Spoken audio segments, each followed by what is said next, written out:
Welcome to Connect Sections, Ellipse Edition naman.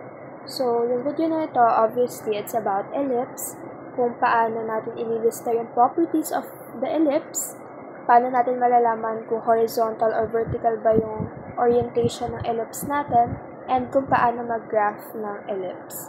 So, dito muna tayo sa mismong equation ng ellipse. Kung mapapansin natin, sa description nakalagay A and B are not equal to each other but is both positive. Ang tinutukoy na value nito is yung A at saka ng B doon sa general form. Ayan siya. Kapag ang value ng A at B ay parehas na positive, under siya ng ellipse. Kapag naman hindi siya parehas na positive, hindi na siya ellipse. Okay? So, yun lang yung basehan kung ellipse ba yung isang general form. And then, kung mapapansin natin dito, meron siyang standard form. And ang standard form niya is ito, horizontal major axis at saka yung vertical major axis. Okay? Pero ang pinakatatandaan natin is itong dalawang to. Okay? Ang center palagi is HK at A. Okay, dito naman tayo. A is greater than B. Okay? Diyan, pinaka mag-base yung orientation ng ellipse nyo. Kaya kapag makakakita kayo na equation ng ellipse, kung saan positive siya, ang titingnan nyo palagi yung denominator. Diyan kasi magbabase kung ano yung orientation ng ellipse nyo. Okay? So, dito meron tayong horizontal major axis. Ibig sabihin yung ellipse natin pag ganito siya. Paano natin malalaman kung horizontal major axis? Kapag A yung nangunguna sa equation. Okay? A palagi yung mas malaking number, ha? So, let's say meron tayong 49 at saka 9. Alin yung mas malaki? Ito, diba? 49. So, ibig sabihin, under siya ng horizontal major axis kasi yung mas malaking denominator ay nasa left side, aka yung A squared. Next is yung vertical major axis, kung saan ganito naman yung itsura niya. Patayo yung ellipse. So, basehan naman dito is B naman yung nangunguna. Okay? Kung alin yung mas maliit na denominator na nangunguna, yun, vertical yung ellipse mo. Yun lang siya. Isa rin pala sa basis kung ellipse ang equation is kapag positive o addition sign yung nandyan sa equation. Ayun, yun lang naman. Okay? So, dito na tayo sa properties of an ellipse. Ito yung kailangan meron sa ellipse mo. Kumbaga, sa birth certificate, meron kang name, age, birthday, mga ganon. Dito sa ellipse, meron tayong center, axis of symmetry, vertices, co-vertices, at saka foci. Ang center, as usual, point HK lang din siya. And then, ang axis of symmetry, meron siyang major axis pati minor axis. Ang major axis, palaging partner niyan ay si A. Coming from the word major, palaging katabi or palagi siyang nasa malaking number, okay? Kasi nga, sa ellipse, A is greater than B. Sa minor axis naman, this is defined as 2B. So, ganun lang siya. Ang vertices naman is yung endpoints ng major axis.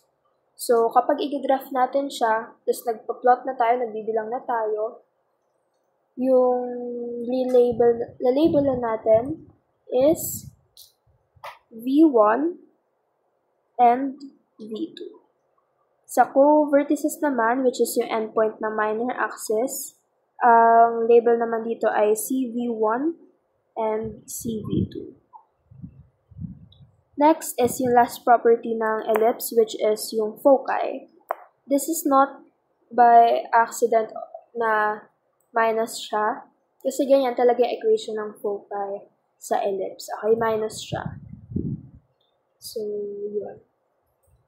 Magsa-start na tayo mag-graph using this equation right here. we have here yung equation typically ng ellipse kasi addition siya. Okay, addition siya. Ang una natin titingnan palagi is denominator. Alin ang mas malaki? 36 or 9? Diba 36? So, ibig sabihin, that is our a squared. Kung saan, ang square root ng 36 ay 6. And ang b naman natin, b squared naman natin ay 9, kung saan, ang square root ng 9 ay 3. So, ayan. Ang value ng a ay 6. Tanggalin na natin yung squared. Ang value ng a ay 6. Ang value ng b ay 3. Okay?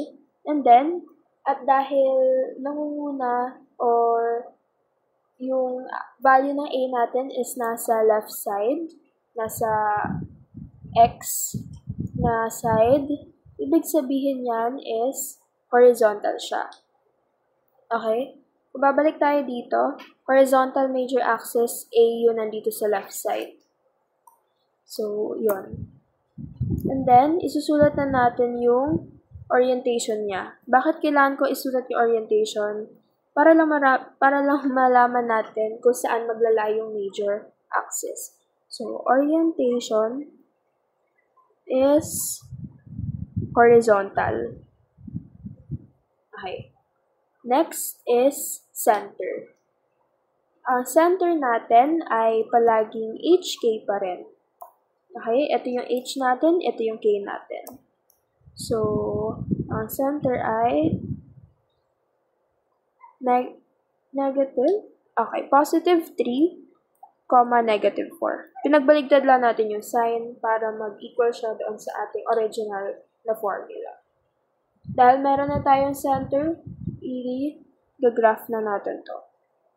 So, maghahanda lang dito ng graph or like ng Cartesian plane.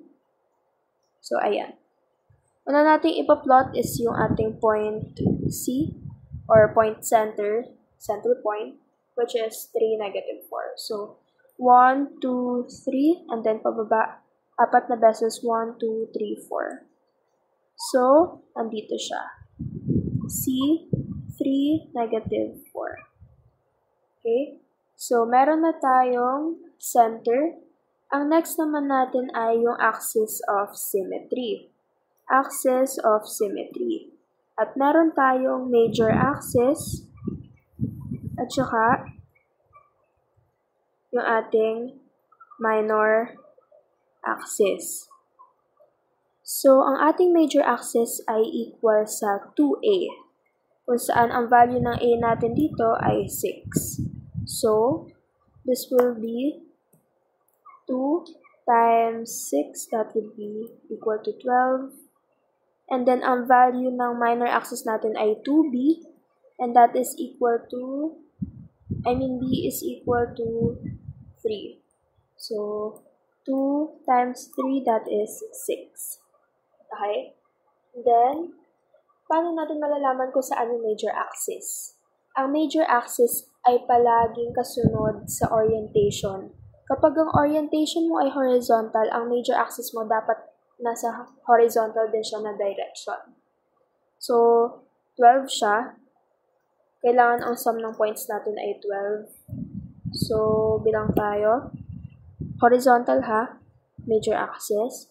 1, 2, 3, 4, 5, 6. 1, 2, 3, 4, 5, 6. Okay? So, itong point na to, tinatawag natin tong vertices. Okay? Ayan yung end point ng ating major axis. So, let's just label this as V1. And V1 is 3, 4, 5, 6, 7, 8, 9. Negative 4. And then, ang ating V2 is 1, 2, 3, 4, negative 4, negative 4. Ayan siya. And then, babalik tayo dito. Ang minor axis natin ay 6. Ibig sabihin, ang direction ng ating minor axis ay vertical na. Siyempre, para mabuo natin yung ellipse. So, from here, sa center, magbibilang na tayo ng 6 na beses. So, 1, 2, 3, 1, 2, 3. So, ayan siya. Kung nalilito kayo, dito kayo magsisimula sa center. 1, 2, 3, 1, 2, 3. Ayan siya. And then, yung endpoints na yan, ayan yung tinatawag natin na co-vertices. Ayan, 1. So, that is 3, negative 1. This is CV2. This is positive 3, 4, 5, negative 7. Ayan siya. Okay? So, dahil nabuo na siya, nabuo na yung points, pwede na natin siyang ilista dito sa ating list. So, ang vertices natin ay 9, negative 4, and V2, which is negative 4, negative 4. Tapos, ang co-vertices naman natin is 3, positive 3, negative 1, and CV2, positive 3, negative 7. So, ayan siya. And then next is yung foci naman. Ang foci natin palagi yan nasa major axis. Okay. Wait lang. I-graph ko. Papag-connect the dots ko muna to para ma-visualize natin. Ayan na yun. Ayan siya. Okay. Ang foci natin is ito. C squared is equal to the square root of a squared minus b squared, wherein the value of a is 6. 6 ba? Okay, 6. Squared minus b, which is 3 squared. And then, lalagay lang natin sa calculator, and that would be 3 square root of 3. Pero syempre, hindi naman natin mahuhulaan to kung saan to sa graph. So, convert natin siya sa decimal, which is 5.19 or 5.2. So, ang foci mo is 5.2, which lies along the major axis. Ito yung major axis natin. Okay? So, simula sa center, magbibilang tayo 5.2 units away. So, 1, 2, 3, 4, 5. Ang 5.2 ay somewhere along here. Let's just say na... Okay, wait. Ibahin ko lang yung color. Let's just say na 5.2 is somewhere here sa gitna. And ganun din dito. So, 1, 2, 3, 4, 5. Let's say ang 5.2 natin ay nandito.